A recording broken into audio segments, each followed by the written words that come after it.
You've just witnessed the birth of a boomerang, a real, honest-to-goodness, throw-it-away and it always comes back boomerang.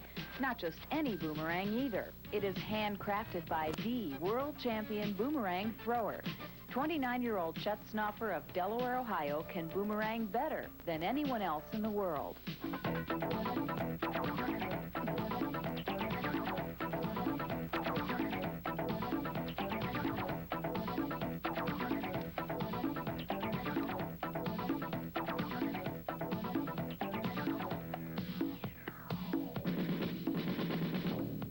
Chet has been throwing and making boomerangs since he was a kid.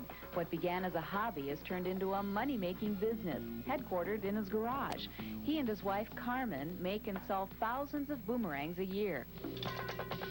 Mass-produced boomerangs are usually made of plastic and usually don't fly right. But their boomerangs are made of birch plywood from Finland, and each one is signed by Chet. They sell for $10 to $15 a piece, are guaranteed to fly right and come back. Just what makes a boomerang do that? Aerodynamic lift, just like an airplane wing, and what we call gyroscopic precession. What that really means is this. You throw it and it goes out vertically like this.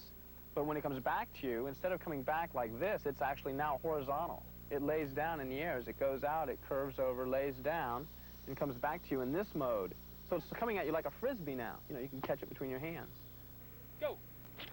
Chet and Carmen and Chet's brother, Greg, have been leading competitors in boomerang events around the world, and Chet grabbed the World Championship in Paris last year. In competition, different boomerangs are used for specific events. All right, well, the first two events would be accuracy and consecutive catch. And this is the boomerang I'd use for both of those. It's very accurate and easy to catch, so that would get me through the first two events. We might move on to juggling, where you have two boomerangs that are the same, and you try to put both of them alternating in the air for as many catches as possible. So here's my jugglers.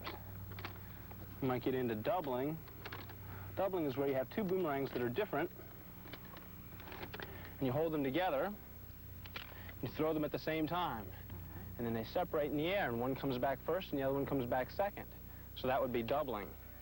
What Chet adds to his bag of tricks is a style that makes him a winner.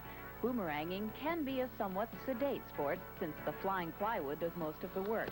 But Chet, who teaches gymnastics for his real job, turns this into a freestyle action sport. All right.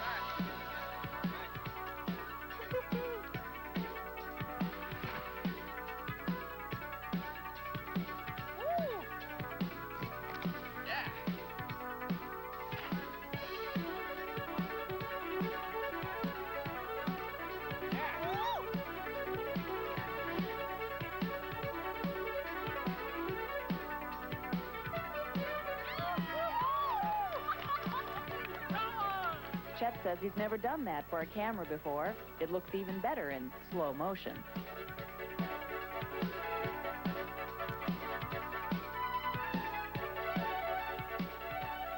Chet is obviously a pro at this, but says anyone can successfully throw a boomerang.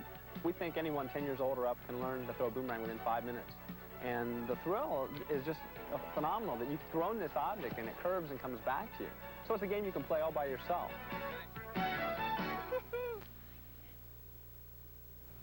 Here's a close look at some of the boomerangs Chet has made. It is such a treat to watch you perform with these. But I'm curious to know where they originally came from. Okay, they first came from Australia. Here's an Aboriginal boomerang that's handcrafted in Australia. Intricately painted. Fly and come back. Now, the boomerang probably evolved from a hunting stick. Here's a hunting stick, again from Australia, which would fly straight and be used to hunt kangaroos or So maybe it was an accident, the invention of the boomerang. A hunter thought he was making a stick and it came back and took him down instead of a kangaroo. That's right. Well, thank you so much for being with us. You're welcome. Well, Lee, I think we should have you throw one for us here today. We'll try that when no one's watching. We'll be right back with more PM Magazine. Mysteries. And at 10, catch NBC News 1986. Stay tuned.